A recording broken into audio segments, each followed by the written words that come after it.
Yeah, Cheyenne, the president mentioned Michigan as, a state where he could see, election fraud unfolding. And I thought that was interesting. Senator Alyssa Slotkin, the Democrat from Michigan, who actually won that battleground state at the same time that Trump did. She's working on a specific piece of legislation that would bar uniformed military at the polls. She's worried about the chain of custody of ballots, if the ballots were to be taken and seized. And she told me, last week in an interview that she's been working on tabletop exercises with officials and aides to kind of war game and plan for a scenario like this. At the end of the day, do you think this speech kind of undermined further, trust in the electoral results that we'll see in November?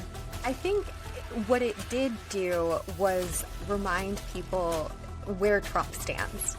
I think it reminded people that he still believes and is still saying with his full chest that the 2020 election was stolen from him. It's interesting. I think we heard him sort of differ over who did and didn't steal that election. I think for a really long time we were hearing that it was Russia. Now we're hearing the president say that it was Chinese interference as well. And so I think that it reiterated where the president stands. I think that in some ways, in hearing that, it's going to buckle down some of the divisiveness, I think, where people are very firm in their belief of what did and didn't happen in 2020.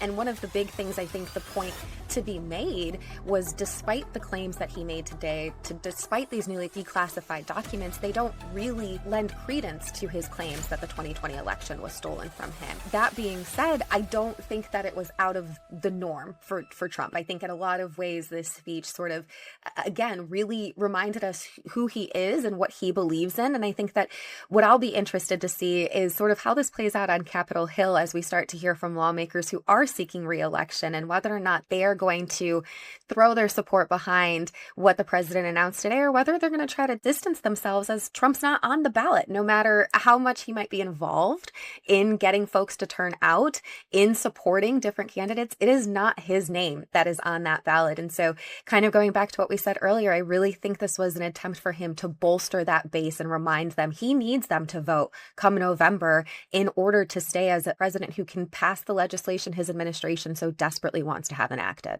And to close this out, I want to play a sneak peek clip, Cheyenne, from one of the most interesting Senate candidates across the country right now, Abdul El Sayed. He sat down for an episode of The Conversation, and it's a pretty fascinating interview. Look, if you're Chuck Schumer and your whole approach is that you get to go talk to the money people and then dole out their corporate money to help elect the people who are going to do the things that corporations want, yeah, I'm a threat to your system. So of course they're freaking out. And they're not freaking out because they think I'm going to lose. They're freaking out because they think I'm going to win. This is what he says. Again, I do think he is one of the most fascinating candidates across the map, and I think he is going to his candidacy and how it ends up on August 4th when he faces Congresswoman Haley Stevens in Michigan, a more moderate candidate. I think the result of that election, Cheyenne, is going to tell us a lot about what the mood is of the Democratic Party in a significant swing state like Michigan.